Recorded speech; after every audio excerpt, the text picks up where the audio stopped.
So as you guys can tell, Father Kid is not here. He is not present. He is currently just staying super safe for Christmas because he does do that Latin Mass, and many of our priests in this area cannot do that because it takes a very educated, smart, and a lot of practice. I couldn't do it. So instead, we're going to do something a little bit different today, and we are going to do quarantine, but for the ladies.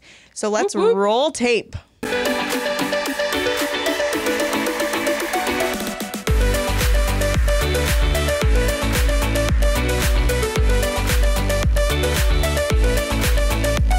back to QuaranTEEN. My name is Lauren. And I'm Athena. And today we are going to dive deeper into talking about comparison. That's a really big thing for ladies especially. And just how we can better lift each other up and also how we're made for community. But before we do that, if you have not downloaded the AWAKEN app, it is super awesome. It's a way that you can stay in contact and see things from all of the hosts here. You will not find this in the App Store because we are just that cool. So if you follow the link on the screen, that is how you can get into this AWAKEN app, and it's super awesome. And if you are loving what you hear, either here on QuaranTEEN or anything coming from AWAKEN Catholic, you can join AWAKEN Nation. That is just kind of helping sponsor and fund us. And you can do it for as little as a cup of coffee a week. So if you would like to join AWAKEN Nation, please go to awakencatholic.org/donate. And now I want to share with you a really exciting thing. We have a sponsor for QuaranTEEN, so cool, which is awesome. And our sponsor is Casa Bella Cleaning Services. So I'm going to tell you a little bit about them. So today's episode is brought to you by Casa Bella Cleaning Service. Casa Bella is a one-stop shop for all things clean. If you live in the Northwest Ohio area, Casa Bella is the ideal option to keep your residence, commercial or new construction, clean. Casa Bella is also one of the only services in Northwest Ohio that provides deep and professional carpet cleaning. Most importantly, right now during the pandemic, keeping your home and offices clean and COVID-19 free is of the utmost importance. And it happens to be a specialty of Casa Bella. That includes doorknobs, light switches, surfaces, ATMs, everything. Get the peace of mind of knowing your home of commercial environment is professionally clean by visiting casabellacleaning.info today. So awesome. I need them for my house. They need to clean my toddler stuff. That would be great. So let's start first with the fact that we are made for community, because I think especially right now with so many of us in and out of quarantine due to COVID, it tends to feel really lonely. Yeah. Especially now that like schools, at least in Lucas County, are online. It's really hard because you're not seeing your friends like normal. You're not around people. You're not around community. And I think when we struggle with that, we tend to think ourselves that it's weird. Like we shouldn't struggle with that. This is dumb. But it's actually a beautiful thing that you struggle with that, because we're actually made, like God made us so that we could be in community with each other, to be in communion with each other. Because if you remember, how was Eve created? Do you remember, Lauren? How was Eve created? Eve was created from Adam. Yeah.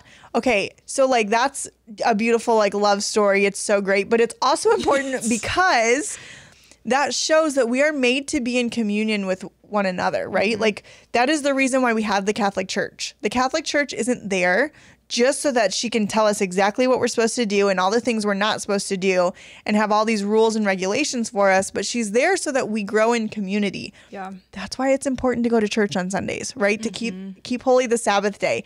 It's not just because like God wants you to go sit in Mass for an hour because you owe that to him. No, it's because he wants you to not feel alone. Yeah, and that's something that I loved about what came out of this pandemic too, is that the church building itself is not the church, right? Mm-hmm. It is a church, like physically. It's beautiful. It's a church. It's beautiful. But one thing that I really learned a lot more was that you and me are the church. And when we couldn't be in church physically, that was so much more important to realize when we're at home and we can't be there. We had to do everything virtually, right? And that's just very important to recognize that the church really is within you and me. And I think for us, we've taken it for advantage, right? Because here in the U.S., like everyone goes to church on Sundays and that's what you do. And when you're not in church, you can be your own person, right? Yeah. Not true, but that's how we think. But if you remember, or if you talk to somebody that's Catholic that grew up, you know, someone in an older generation that grew up in their country, a lot of the time they don't get to go practice in a church, right? Like you hear stories about priests that would travel underground and do these secret masses with people. Yeah. One, not because they had this beautiful church building to go into, but because the people needed to be in communion. They needed to know that they weren't alone, right? And we hear that even in the Bible over and over again, right? You hear just these stories of people that like, oh, they don't think they can do it because they're by themselves. And then God will like whisper to them like, hey, I'm with you and you're not alone. And look at all these other people that are with you. And all of a sudden they're like fired up and they're like, yeah, let's go. Right. Like Job, we talked about before, is a perfect example. That dude like hides from God. He's like, I don't think so. And then as God keeps showing him that he has all these people that are going to help him and they're going to be there with him. And even his enemies are realizing like that God is on Job's side. All of a sudden he's ready to go and he's on fire. And I think it's important for us to remember that like, when we're struggling right now, that's a good thing because it means that you are doing community well, right? And that's what we're created for, is to do community well. Yeah. So that's important to know that is good. But there is a downside to when we're struggling with this, because I think now more than ever, everyone, but especially teens, are on social media all the time. And you guys... all the time. You guys are you're growing up in a different generation. I didn't have like a cell phone that you could get on stuff. We had MySpace, AIM, right? Like, oh yeah, dial-up internet that you have to like listen to make sure it connects. So we didn't have this like instant connection with people over social media. And it can be really, really beautiful. It can be a really awesome thing. But I think for us ladies, sometimes it tends to get ugly. Yeah. And that doesn't mean that like there's mean comments sent back and forth, which happens. It doesn't mean that like you're feeling left out because your friends are posting pictures, which happens. But I'm talking inside it gets ugly, up in here. Because we tend to look at other people's pictures, right? Their Instagram stories. And we tend to think that their life is better than ours for whatever reason. They're prettier than us. They're more fit than us. They're richer than us. For me, I know I look at pictures and I'm like, what the heck? Like, how does that mom keep her house so clean? Like, I want her secrets, right? And then sometimes it's a simple comment like that, but then it spirals into like, I must not be a good mom because I can't do that. And I know that happens with teenage girls, that we look at things and we're like, absolutely, I must not be as valuable or as worthy as that person is because X, Y, and Z. And I think it's so damaging to us because I always think of it. All right. So if you watched our episode about resolutions, you found out that I almost majored in art. Okay. That was like almost a dual major. So for me, art is a really neat way to express myself. So I like to use this analogy when I'm thinking of God. Okay. So I like to think of my most prized possession in art. You guys can laugh. It's okay. But it's a self-portrait that I had to do. I don't like to paint people. It was very uncomfortable. I was a senior in high school. It had to be a self-portrait of yourself, but in some way you had to reflect who you are on the inside. So I was super goofy. So I did a self-portrait of me with a clown nose and there's like clown paint behind it. Like it took a long time. I hated the process at times. But in the end, I have nowhere to hang this thing and it's still in my house because I'm really proud of what happened. So I always think of it as like, okay, I put that painting up on a wall and someone walks up to that painting and they're like, ew, that's so crappy, and points out all the imperfections. I wouldn't feel very good. right? No. Like I would be like, what the heck? I just spent so much time on that. So I think of it in that way, and it might be kind of goofy, and maybe you have a different way that works for you. But I think of God in that way, that he's this artist. And as women, right, as ladies, young ladies, especially as we're growing and maturing and, you know, like our emotions are everywhere, when we look in the mirror, we tend to pick out, instead of looking at the things that are good, the things that we like about ourselves, we tend to pick out all the things that we can't stand, whatever it is, right? Yeah. Maybe you have curly hair like me and you woke up with an afro one day. Maybe it's that you're breaking out really bad and your best friend doesn't break out and you're really jealous of that, whatever it is. Do you realize that when you're looking in the mirror, and trust me, I struggle with this too, it's something that doesn't go away, but when you're looking in the mirror and you're picking out all of the things that are negative about you, every imperfection that you hate, you're basically telling God that he created trash. Mm-hmm. And I think to me, like hearing that to me opens my eyes because I'm like, oh, I would hate if someone said that about my artwork, right? Yeah. Like even if they didn't like it, I would hope that they would lie and be like, that's beautiful when they knew I spent time on that. And here God created you. We've talked about this a lot and Lauren says it a lot, that you're created for a special purpose. So God created you for a special purpose and you're basically telling him what he created is garbage. Like, I don't know. To me, that brings it home to me a little bit. Yeah, that's an awesome comparison. I just think too that with comparison, if you've ever, okay, so say there's a popular girl in school or the most popular girl in your class in, say a sports team, whatever. If you start to get to know them more or you start to know their friends or anything like that, you will find out that the image that they are portraying to you, the perfect image, I guess you could say, it's not perfect. They aren't perfect. Even though it looks like that, and it's so hard and it hurts me to like say this and to think that we all have done this, is that, you know, like none of us are perfect and we never will be. And it's just it's so hard to stay in that mindset because we always just think that there's something more and then there's something better that we can be. Yeah. And I think this is one reason why I really like TikTok. Okay. QuaranTEEN. I've been introduced to TikTok. I don't make them. My teens will tell you otherwise, but I don't make them. I have none. But I do watch them a lot. And I think the reason I like it so much is because it's real. It's so different than Instagram. And you even see, like, for example, there's a mom on there and she cracks me up that she goes around and she takes videos of her like trashed home. And she's like, so what you see on Instagram is not my real life. Here's how it is, right? Or she'll do like behind the scenes of an Instagram post and she's literally clearing clutter out from the picture so that her house looks pristine to post it, right? And I think, you know, growing, like I know that from older women, I've heard different things of like, well, if someone's going to go live on Facebook, they should really clean their house first, or they should wear nicer clothes, right?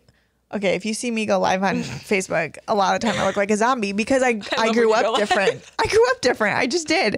But like when we do those things and make those comments and compare ourselves, I just feel like we're taking away so much joy that can be there. And that it doesn't mean that we can't look at someone else at their abilities and their creativeness and their beauty and admire that, right? Like there's nothing wrong with saying like, Lauren, your hair looks so pretty today. The difference is when you look at Lauren and say, Lauren, your hair looks so pretty today. I hate my hair. I wish it was like yours. Yeah. Okay. One, that's no longer a compliment. You've made it about yourself. Okay. And as women, we need to learn how to lift each other up. And two, that is so have you ever been on like that side receiving that kind of compliment? I never know what to say. Like, do you say thank you? Is that rude then to say? Because the person is like talking bad about themselves. Yeah. Do you lift them up? I don't know. Yeah. No, I know. So the thing is with comparison is that it's never ending. Like you could constantly always try to find something on, you know, with I could always find something that I like about Athena, or that I like about a best friend, or just literally anyone that comes to your life. You can always find something to belittle yourself. Like, it's just never ending. So you have to learn how to nip it in the bud, like right as you start to think about it and as those thoughts start to come into your head, because otherwise you're just going to get so caught up in it, and you're just going to always hate the way you look and always hate the way that you were created and the way that you were made. And I think it's important too to remember that, like, sometimes the things we hate, because we're our hardest critics. So sometimes the things that we hate, that we can't stand, other people are like, wow. Like, they're doing the same thing. Like, wow, I love that you have naturally curly hair. I wish that I woke up with that kind of volume, right? Like, so even the stuff that we absolutely hate, that we're like, oh, I wish God wouldn't have done this, and I wish I would have been, you know, I look different, right? Someone else is looking at you saying like, oh my gosh, I wish I was like that. So I think it's important to remember that even those things that you hate, someone else loves, right? Like, there's things that I can't stand about myself that when I start complaining, my husband looks at me and goes, no, I love that. I think it's hilarious. Or I love that. That's my favorite hairstyle you have, right? Like, it's weird things that I'm like, what? Okay. But there's always somebody out there that's comparing themselves to you too. And sometimes it is that most popular girl in school. Sometimes they're looking at you and they're like, what does that person have about them that I want? Right. Which I think is so interesting, because you think so highly of her, and then really, like, she just is putting on that facade just because she feels that's what she needs to do, and to, like, I don't know, make herself feel better, and to fill that position, almost that like popular position. Yeah. When in reality, she doesn't really want to hold that high standard, and she's looking at you and be like, I wish I had that life actually. Because maybe her parents are really hard on her, and they want her to just always strive and do as best as she possibly can. So she always has that look, and she just carries that with her, you know, but she really wants less pressure. And so she'd rather have what you have. And that's when we really start to take things for granted. In our life. And perfection here on earth can't happen. It can't happen, right? Literally, like, none of us can't be perfect here on this earth. So just don't try. So it's a lot of pressure to put that on you, right? Whether it be grades, whether it be like what you look like every day, whatever it is. That's a lot of pressure to put on yourself. And it's hard. It makes life hard. So my biggest advice that I give teenage girls is to be real. To be real with yourself, to be real with others. Maybe that means you're like me and you start going to school and your mom hates it, but you go to school in sweatpants and a sweatshirt every single day with your hair in a messy bun with no makeup. I remember my mom would constantly, it wasn't until senior year, I think I started dressing up. My mom would constantly be like, that's what you're going to wear? Do you want to wear something else? And I was like, no, this is what I'm wearing, because I was comfortable. That was me. That was real. If you came to my house, that is what I was wearing. Now, back then it was like, you had the shorts and then you rolled your sweatpants and you had your sweatpants. I would never do it now, but that was the trend. And it did look a hot mess, but that was me. That was 100% real. Me showing up to school every day with my hair done, with my makeup done, with my heel. I still can't wear heels because I fall over. Wearing heels, like, that's not what I was like. Like, I wore boy shorts and big t-shirts. I remember painting our senior rock like that. And all my friends were like, you're going to go to school in like your brother's shorts and that t-shirt? And I was like, yeah. And there's pictures where they're like not standing with me because they're a little embarrassed, and I'm like rubbing paint on their faces because I think it's funny. So one, just be real. So if you right now are in high school and you have like some sort of persona that you've put on that is not true to you, change it. I don't care if you're the most popular person in school. I don't care if you're the nerdiest, quietest person. If you are pretending to be someone that you're not, be real, starting with yourself. And sometimes that's really hard, but start looking at the mirror. And we've talked about these before, and I know they can be awkward, but start doing affirmations, right? So if you look in the mirror and you're like, oh, I wish I had blue eyes. Okay, you better find 3 things that you like about yourself. That's my rule. If I say anything negative about myself, I force myself to stand in that mirror and say 3 things that I like about myself. They don't have to be all on the outside, but 3 things. And that's for every single comment that I make about myself, because I've learned I start to run out of things that I like, that I can pick up really quick. So I stop saying negative things because I can't say 3 every single time, as I'm trying to learn to love myself more. That's smart. Yeah. I just thought of something else. This seeps into dating too. And when I think of the dating world, I think of profile pictures and people on Instagram, dating, just any dating app. Like, you don't want, okay, so if you get situated for this. This is going to be intense, I can tell. If you are on social media, on a dating app, and you're looking to be with someone, even if you're not on any of that and you're just looking to be with someone in general, like, you don't want to have that profile picture so edited and doesn't even look like you. You have so much makeup on. It literally just does not look like you. You don't want to go on this date and this person think you look like one person, think you act like one thing, and then you go on the date and you're completely different. Yeah. Like, that's tough. Well, and I've seen, so like, MySpace is not a thing anymore, but if you were to go back onto MySpace and see, or even my Facebook when I was in high school, and see the photos that I posted when I was in high school versus the photos that people post nowadays, holy moly. Like, I looked a hot mess. We were making faces. None of it's edited. It's from cameras, so it has like the little words and the date at the bottom, right? Like, it's not great, okay? Coloring's off, whatever. I've watched high school girls try and take a picture with their friends, and they take, I'm not kidding, 17 photos, and they don't like any of them because there's something in each one. My head's tilted weird. I don't like my hair here. My smile's weird. My eyes a little bit closed. And it's ridiculous because I'm like, girl, did you see me in high school? 1, I was like awkward looking, and 2, like, what? And then they take forever, and I watch them, like, when they finally choose their photo, they get so excited, and then it takes them forever to pick which filter they're putting on it so that it looks perfect.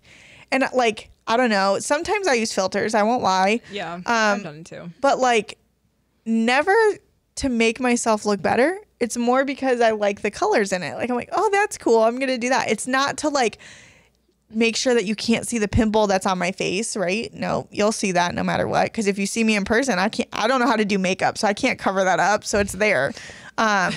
It's this, like, to me, it's just heartbreaking because these are girls that I see, and I see their beauty, and I'm like, oh my gosh, you guys are so awesome. But all they can see is the stuff they don't like and the imperfections that they have. And I think it's important to know that every single person on this earth has imperfections.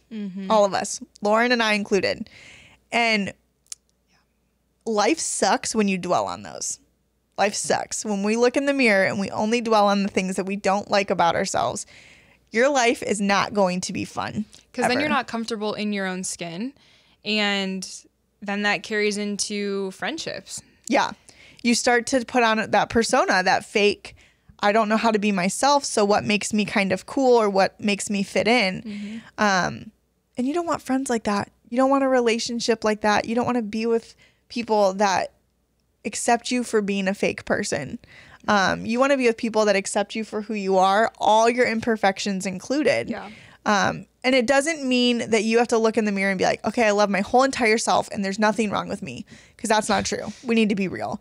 And it also doesn't mean that you can't work on those imperfections. If there are things you can improve, go for it, girl. Go and work on those, pray more, stop procrastinating, whatever it is. But if it's like your looks and there's nothing, like I have a large nose, okay? I've always had one. It's crooked. That's actually why I wear my glasses a lot, because they actually sit really well. I've never broken my nose. I was just born with like a lump. It's a little crooked, right? Growing up, I hated it. Not once did I think, though, I'm going to get a nose job, right? And I have heard teenage girls say, like, well, I can fix that later on. Okay, we need to start learning to love yourselves no matter how you look, right? You embrace it. if I didn't have this, I couldn't wear these big glasses because they'd fall down my nose, right? It's like it's like God knew that like someday down the line, the style would be that I want big glasses. So he was like, here's a little bridge so that they don't fall, right? Yeah. Sometimes it's goofy stuff like that, but that helped me accept and love that my nose is a little bit crooked and off, and that's fine. Yeah. Like, you were created this way. You were created to look the way that you do. We weren't created to get nose jobs or to have, I don't know, plastic surgery. Like, just so many random liposuction. Like, I don't know. There's just so many. Just be you. Just be things real. That are in this world that weren't meant to be. Yeah. And like, God created you this way to look this way. We're all different for that reason. If we were all the same, that would be the worst thing ever, because life would be so boring. No excitement ever. Yeah. It'd be like, oh, right, I'm looking at myself everywhere I go. Like, and if we're all created like me, there would be no beautiful music on this earth. There would be nothing. Like, how boring would that be? It's true. I agree with that. For me, like, I can't sing, right? Inclined, like, so. And to me, like, it took a while for me to realize that when I saw my friends singing and they had these beautiful voices, it took a while for me to change my mindset into, or from I wish I had that to, wow, she's really gifted. Right? It took a long time. It took years for me to change that. Now you can ask my teens, they get annoyed because I'm very open about the fact that, like, I can't sing. I will sing my heart out. You don't want to put a microphone in front of me while I'm doing it, right? Because it's not my talent. But just remember that, like, you do have gifts and talents, and you're created for something so special, and you were created for the way you are for a reason. We might not understand what that reason is. And please, please know, even if you are like a heavier girl, because this breaks my heart. I had a friend in high school. I seriously thought she was the prettiest person I've ever met. And all she could ever do was talk down about herself because she was a lot bigger than most girls. And it broke my heart. If you are a bigger girl, that does not make you ugly, okay? That does not change who you are inside. I promise you, someone is looking around at you going like, wow, I wish that I had her energy. I wish that I had her hair. I wish whatever it is, okay? I promise someone's looking at you and they want to be you too, even if you don't see it. And the thing with wishing is that you're just going to keep wishing. You're still going to be you at the end of the day. It's not going to change, so why wish your life away? This body is the one that you're given, right? This mind is the one that you were given. So now it's your job to live with it in a really healthy and loving way, and not in a critical, harsh, judgmental way. And that means that you have to remember that your body and your mind reflect what you're going through in life. And everybody goes through something different. And that's why we're all so different. So you have to go easy on yourselves, especially in high school. Especially in high school. And even though you are not perfect, we aren't perfect, we are called to love our perfect imperfections. And lift each other up. Lift each other up. Stop yelling at each other and calling each other out on just stupid stuff, and lift each other up and love each other well, because the world already does that for us. All we need to do is love each other and be there to support one another, right? And then the world's not so ugly and crazy. It gets a little bit easier when you know that you have your girlfriends to back you up versus fighting those fights by yourself. Absolutely. Amen. Awesome. Well, welcome to probably our one and only quarantine for ladies, unless for some reason Father Kid skips out on us again. But thank you for tuning in and joining us. It was kind of fun. Yeah, I enjoyed it. It's kind of nice to have girl power here. So tune in next week, and hopefully we'll see Father Kid back. See you guys. This show and all media on Awaken Catholic is made possible by the Awaken Nation and the Hallow app. The Awaken Nation is a community of people like you who support all things Awaken for as cheap as a cup of coffee a week and get access to exclusive content. Learn more by visiting awakencatholic.org/donate. Hallow is the only audio-guided Catholic prayer app focused on contemplative prayer and traditional Catholic meditation such as Lectio Divina, Daily Examen, and the Rosary. We here at Awaken all use Hallow every day and love it. To learn more or give it a try, visit hallow.app/awaken.